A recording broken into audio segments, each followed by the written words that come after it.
Your Eye on Annapolis daily news brief keeps you informed about what's happening in Annapolis, Anne Arundel County, and Maryland. Local news, local sports, local events, local opinion, and, of course, local weather. Your Eye on Annapolis daily news brief starts now. Good morning. It's Tuesday, November 17th, 2020. This is John Frenaye, and this is your Eye on Annapolis daily news brief. There is an awful lot of news this morning, so let's get right into it. A family pet is thought to have been the cause of a fire that displaced 5 humans and 9 other dogs in a Saturday morning fire up in Linthicum Heights. The Anne Arundel County Fire Department responded to a 911 call reporting smoke in the home. When they got in there, they realized that there was a kitchen fire. It was quickly extinguished. The homeowner did report that he woke up to the smoke alarms, discovered the fire in the kitchen, and tried to extinguish it before exiting the homes. Paramedics did take 5 occupants of the homes, 2 adults and 3 children, to the hospital for possible smoke inhalation, and the county fire investigators have determined that the fire originated on the stovetop, likely caused from the dog hitting the control knob on the stove. The Red Cross is assisting all 5 of the occupants and 10 dogs that were displaced as a result of the fire. And lest we all start to think about animal cruelty to have 10 dogs in the house, there were 8 of them that were puppies, so it sounds to me like this was probably a recent litter to 1 pup.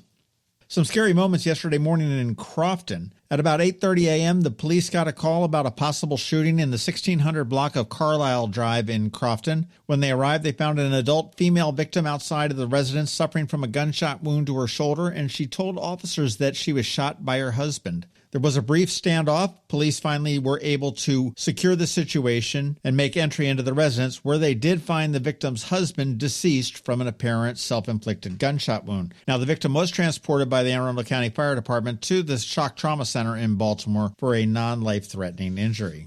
Do you remember the story the other day about the Cold Stone Creamery employee that was assaulted for asking a customer to wear a mask? Well, police have an arrest. Through investigation, detectives were able to identify both suspects involved in the incident. One is a 25-year-old Bowie woman who was arrested and charged for her involvement in the assault, and police have an active warrant out for the second suspect, who's been identified as a 35-year-old male from Washington, D.C. Anybody that does have any information on the incident is asked to contact police at 410-222-1960. And in another update, yesterday we told you about a double shooting on Brick Church Road, which is sort of on the border between Edgewater and Davidsonville. We do have more details on that. When police did arrive, they found 2 male victims had been shot. One was identified as Ronald Quiata, 52, from the 1400 block of Middletown Road in Annapolis. He was pronounced deceased at the scene. And the second was a 28-year-old male and was transported to shock trauma. Through evidence collection and witness interviews, they were able to come up with the suspect in this. They have secured an arrest warrant charging a 25-year-old male from the unit block of Summerhill Trailer Park in Crownsville for the murder of Quiana and the shooting of the 28-year-old male. The suspect is still at large, but he has been charged with first-degree murder and assorted other charges. The fugitive apprehension team is actively searching for him, and he is considered to be armed and dangerous. Even though arrest warrant was obtained, anyone with any information is asked to contact the Anne Arundel County Police Department at 410-222-4731. In the last little bit of police news, we do have a new chief here in Anne Arundel County. Well, we may have one on December 17th. Anne Arundel County Executive Stuart Pittman announced late yesterday afternoon that he has chosen Hyattsville Police Chief Amal Awad as his selection for the Anne Arundel County Chief of Police. Awad had began her career in policing 30 years ago as a patrol officer in Prince George's County, spent most of her career there. Today, she does serve as the chief of police in the city of Hyattsville. She served as the chief of staff at Anne Arundel County Police Department from 2013 to 2014, when she was brought in by former Chief Kevin Davis.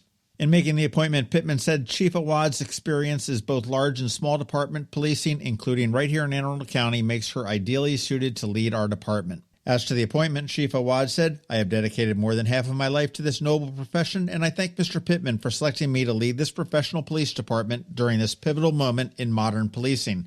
I look forward to working with the county council and earning the trust of everyone invested in this beautiful county." As I said, it is expected that she will take charge of the department on December 17th. Okay, Giving Tuesday is coming up December 1st, and you want to be prepared to hear from a lot of the nonprofits in the area. But here's one that you need to keep your eye on. Annapolis Musicians Fund for Musicians, one of my favorite nonprofits in the area, otherwise known as AMFM.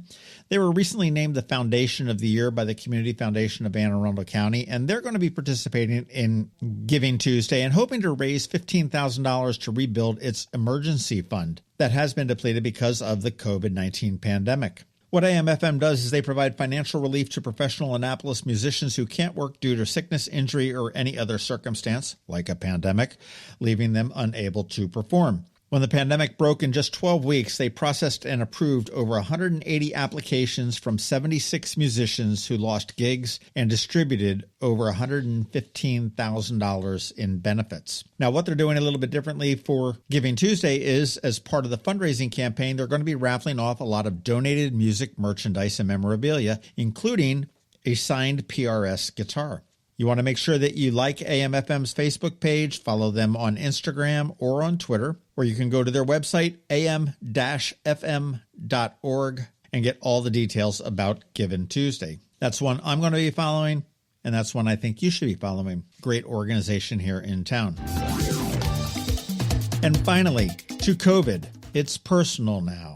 Last night, I learned that Main and Market has made the decision to temporarily close their cafe operations on November 29th at 2 p.m. until March 1st of 2021. This really ticks me off because this is my favorite breakfast spot in town. But rather than fight a battle against an unknown virus with changing restrictions, the decision was made to temporarily close and reopen in March with warmer weather and hopefully a COVID-19 vaccine in play. However, until November 29th, the cafe is open for lunch and dinner with inside and heated exterior dining, and they are still accepting orders for Thanksgiving dinners. You can go to a post that's pinned at the top of eyeonannapolis.net and get all of the restaurants that have Thanksgiving offerings for you. We've put that up there for you. We did talk to Evie Turner, who is the vice president of Main and Market, and she said the temporary closing will ensure that we're able to execute exceptional service and food in all branches of Main and Market in the spring of 2021. The capacity reduction in the cafe, the limit in social gatherings, and the uncertainty of the winter all play a factor in our decision. We're thankful to our employees, our loyal clients, and customers for their support and dedication. Now, this does only apply to Main and Market Cafe and catering business and does not apply to any of their sister businesses, Federal House Bar and Grill in downtown Annapolis and the Bayside Bull in Edgewater.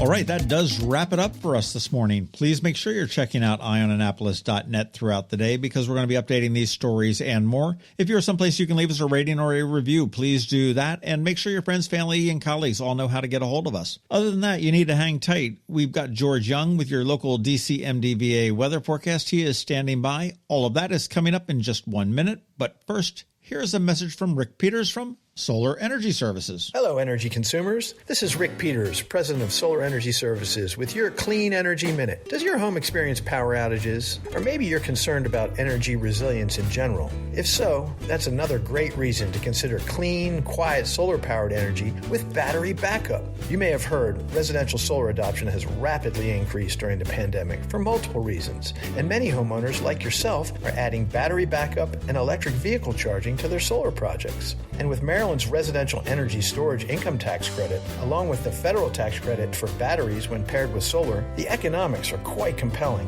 and that secure feeling is even better. So whether you're looking for clean energy, energy resilience, or overall peace of mind with solar energy, we can help. To schedule a free solar design, call us today at 410-923-6090 or on the web at solarsaves.net. But hurry, sunshine's a-wasting. Sunshine, sunshine, nothing else can make me feel so fine.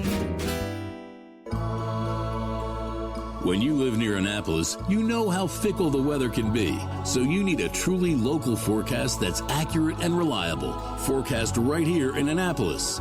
DCMDVA weather is not just for today, but for the rest of the week and the weekend too. Now here's George Young of DCMDVA weather with the weather outlook for today and beyond. Hey everyone, this is George with DC MDVA Weather, and this is your Eye on Annapolis forecast for Tuesday, November 17th. Yesterday was a fairly typical mid-November day, with temps around 60 degrees for afternoon highs, though it felt a bit cooler, as winds were still a bit breezy behind a cold front that pushed through Sunday evening. And while the Annapolis region will see tons of more bright sunshine, today through the weekend, temps won't be back up to the 60-degree mark.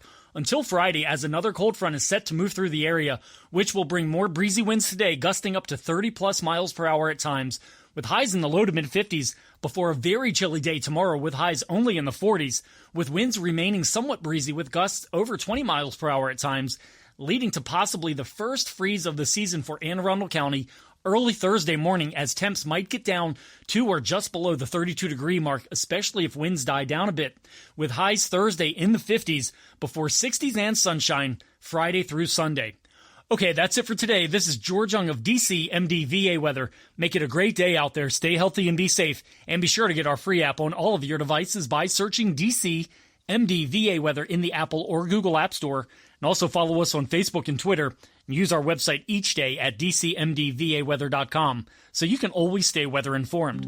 Another moving moment from Kristi Neidhardt of the Kristi Neidhardt Team from Northrop Realty, a Long and Foster company. I've always loved being a realtor because to me, it's more than a job. It's something that gives me an incredible sense of helping others. And this year in particular, when so many people we've helped had to move rather than wanted to move, it gave me an even greater sense of purpose. Whatever the reason for someone's move, from a career relocation to simply needing to downsize, it has truly been super rewarding and a privilege to be able to assist our clients through all the steps of their journeys. Though it hasn't always been easy, we've learned new ways of navigating the home buying and selling process. So whether you need to say goodbye to your current home or are looking for a new house to start the next chapter of your life in, the Kristi Neidhardt Team is here to work with you and for you, because truly we are all in this together. That's another moving moment from Kristi Neidhardt. To get in touch, call 410-295-6579 or visit kn-team.com. That's kn-team.com. You've been listening to the Eye on Annapolis Daily News Brief. Tell your friends and colleagues, this is the podcast where you can keep up on the latest with what's going on in Annapolis and Anne Arundel County. And don't forget about our website, eyeonannapolis.net, where you can find even more information. And make sure you follow us on Facebook at All Annapolis and on Twitter at Eye on Annapolis. This Daily News Brief podcast comes to you every Monday through Friday at 6 a.m.